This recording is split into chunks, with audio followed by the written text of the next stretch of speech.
10 жил ингээд хөдөлгөөн багтаа ажил хийжсэн гэсэн. Тийм. Хөдөлгөөний төсөлд орсон. Зүгээр ингээл буруу идэж явдаг хүмүүс орой пиод юм уу яад ингээл те хариу мэрэн юм. Тэгээ өөрөөс ичиж байгаа байхгүй. Өө яас ичмээр юм бэ. Тэгэл Google зөв хоолсон. Тэгсэн чинь жим бол дороо бууссан шүү дээ. Одоо 1 сар 2 сарын дотор л тэгэл 20 хил ажилласан шүү дээ. Хүсгэл юм бол Тий, хүсэл бас нэг урт хугацаа зарцуулдаг. Тий. Одоо энэ сэтгэлийн хүч гэдэг юм чи яаж юм гэхээр хүн ингээд төмрөөр өгөхөр биеийн булчин хөгждөг шүү дээ. Яг түүнтэй адилхан сэтгэлийн булчин ч хөгждөг.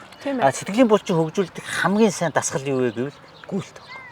Одоо чи ингээд сая өнөөдөр гүйлээ хоёлаа тийм. Тэгвэл чи маргааш дахиад жоохон гүйчлээ. Нөгөөдөр дахиад гүйл ингээд гүгээд ш өдөр болго. Тэгээд сэтгэлийн булчин ч хөгжүүлээ. Чи бол яг биеийн булчин хөгждөг, жин хас чинь гоё болж ийн гэж харагдаж шүү дээ. Шилбиний булчин гэдэг гоё болж ийн гэл тийм. Би чинь гоё болж ийн гэд чам тэгж харагдана. Одоо урд нь стресст оруулдаг ус юм чинь ингээд болонгоч стресст орохгүй.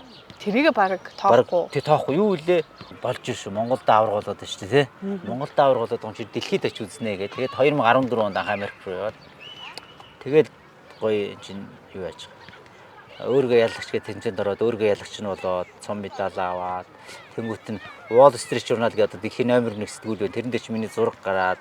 Вау. Монголын далбай орчийн зураг гараад. Тэгээд чи урам орж байгаа. Ер нь гүй шүү гэдэг. Тэгээд дараа жилийн тэмцээнд ороод ингээд жил болго ороод явсан.